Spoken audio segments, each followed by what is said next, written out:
नमस्कार, मैं हूं दुर्गेश शर्मा और आप देख रहे हैं स्वदेश 24/7 न्यूज चैनल। चलिए शुरुआत करते हैं आज के बुलेटिन की और नजर डालेंगे कुछ खास खबरों पर।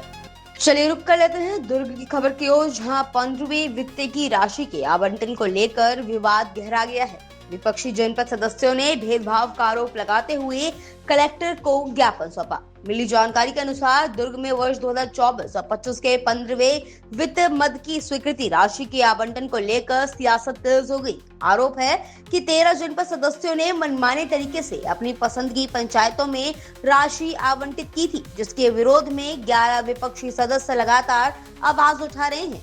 वहीं इसी मुद्दे को लेकर विपक्षी सदस्यों ने हाल ही में सामान्य सभा की बैठक का बहिष्कार भी किया था। अब सभी सदस्य कलेक्टर कार्यालय पहुंचकर ज्ञापन सौंपते हुए अपनी नाराजगी जताई है। सदस्यों का कहना है कि पिछले 1 साल से उन्हें कार्य योजनाओं में शामिल नहीं किया जा रहा है और 15वें वित्त की राशि भी उन्हें नहीं दी गई।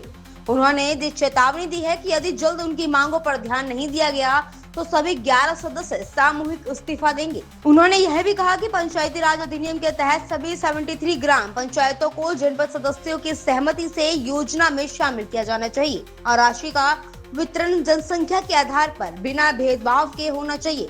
वहीं मांग पूरी नहीं होने पर वंचित पंचायतों के ग्रामीणों के साथ विधायक निवास का घेराव करने की भी चेतावनी दी गई। इस खास खबर के लिए दुर्ग से संवाददाता दीपमाला सिन्हा की रिपोर्ट।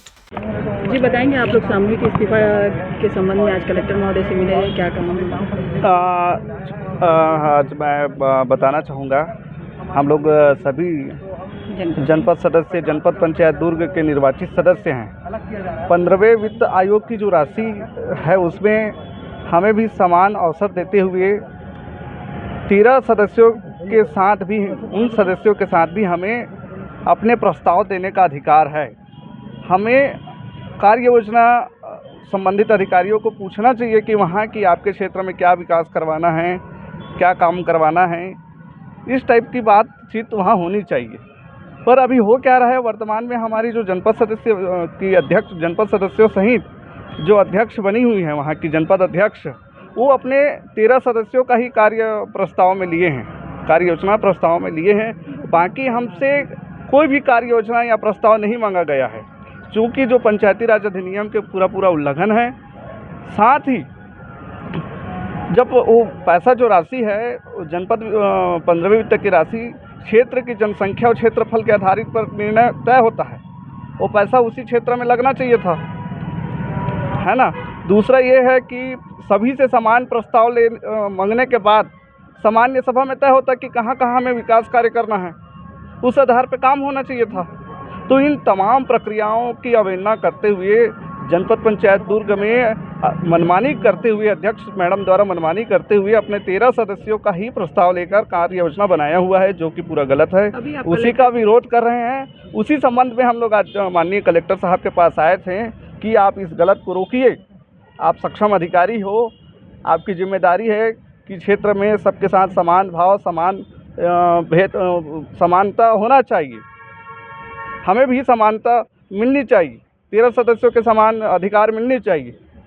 उसी बात को लेकर आज हम लोग ज्ञापन दिए हैं और साथ ही हमारे सदस्यों द्वारा चेतावनी दिया गया है कि भाई आप हमारे वैल्यू अगर जीरो कर रहे हो वहाँ, तो हमारा वहाँ जनपद सदस्य बने रहने का कोई अधिकार ही नहीं है। उस आधार पे हम लोग सामूहिक इस्तीफा देने की बात माननीय कलेक्टर साहब को कहे हैं। क्या कहा उन्होंने इस संबंध में? उन्होंने अभी तो कलेक्टर साहब के प्रतिनिधि के रूप में एडीएम साहब जो है उनसे मुलाकात हुई है। उन्होंने कहा है निश्चित ही हम आप लोग की कार्रवाई जो भी है संज्ञान मामले पे लेंगे। साथ ही आप लोग कलेक्टर साहब से भी मिल के बात करिएगा। इसी संबंध में पिछले दिनों अध्यक्ष मैडम से बातचीत हुई थी कि उन्हें जब राशि नहीं दी जाएगी तो आपके क्षेत्र में विकास क्या होगा। तब अध्यक्ष महोदय कहेंगे कि सिर्फ 15वें वित्तीय वर्ष की राशि की जो है उसी नहीं, अन्य भी योजनाएं आती है जिसके तहत उनके क्षेत्रों में विकास हो रहा है। क्या है, 15वें वित्त की राशि का जो आवंटन की प्रक्रिया है उसमें स्पष्ट कर दूँ, 75% राशि पंचायतों में जाती है, 15% की राशि जनपद पंचायत और 10% जिला पंचायत। तो 15% की जो राशि का वित्तीय आवंटन जो होता है वो क्षेत्रफल और जनसंख्या के आधार पे होता है। उनमें तमाम जो जनपद क्षेत्र में गांव हैं, वहाँ के लोग हैं, उनके आधार पे पैसा आता है। उस आधार पे बंटवारा होना चाहिए। ना कि ये बोल के कि आपके अन्य वित्तीय विभागीय अन्य वित्तीय विभाग में डायरेक्ट पंचायतों से जो काम है उसी को लिया जाता है। मतलब आप कह रहे हैं कि सीधा सीधा आप लोग के साथ जो विपक्ष हाँ, है, हमारे 11 साथ सदस्यों के साथ भेदभाव किया हाँ, जा रहा है। भेदभाव पूरा भेदभाव किया गया है। हमसे प्रस्ताव भी नहीं मांगे उन लोग। इतना भेदभाव सोचिए। आप काम जहाँ भी कराना है करवाइए, सामान्य सभा अनुमोदन के बाद आपको जहाँ काम करवाना है करवाइए, पर हमसे तो प्रस्ताव लिया जाना चाहिए। नियमतः हमें पूछा जाना चाहिए कि आपके क्षेत्र में क्या काम करवाना है उस फंड का। वो तो हमारे साथ किया नहीं है, पूछा भी नहीं गया है। परिचय बता देंगे। मैं ढालेश साहू, जनपद सदस्य। बताएंगे भाई किस मामले को लेकर आज आप लोग जनदर्शन पहुँचे हैं, क्या अभी मेरे साथ हमारे दुर्ग जनपद के जनपद सदस्य सभी मौजूद हैं और हम लोग 15 वित्त के मामले को लेकर यहाँ पे आए थे। 15 वित्त का मामला ऐसा है कि जो भी ग्राम विकास के लिए राशि आती है 15 वित्त की, उसमें भेदभाव किया जा रहा है, जबकि केंद्र के द्वारा जनसंख्या के आधार पे जनपद पंचायतों को राशि आवंटित किया जाता है और उसके बाद कार्य योजना तैयार सभी ग्राम पंचायतों की कार्य योजना तैयार करके ग्राम पंचायतों में आवंटित किया जाता है।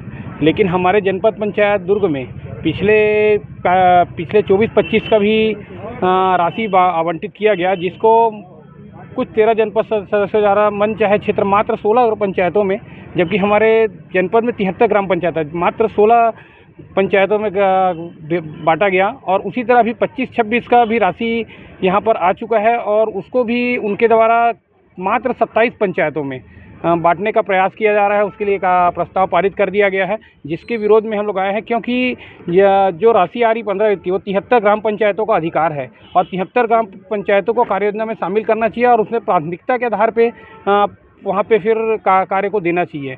लेकिन यहाँ पर मनमाने ढंग से मात्र 27 ग्राम पंचायतों में ही कार्य को दिया जा रहा है, बाकी 50 से लगभग 50 ग्राम पंचायतों को इस कार्य से वंचित किया जा रहा है। किस अधिकारी से बात हुई है? अब हम तो कलेक्टर साहब से मिलने आए थे, लेकिन कलेक्टर साहब साथ मीटिंग में है तो नहीं मिले, तो एडीएम साहब से मिले हैं और एडीएम साहब ने लेटर हमारा लिया है और शाम को कलेक्टर साहब से आकर मिलने के लिए बोला है, आके आप लोग मिल लीजिए करके। तो हम फिर से 3-4 बजे करीब कलेक्टर साहब से और मिलने आएंगे और इस विषय पर चर्चा करेंगे।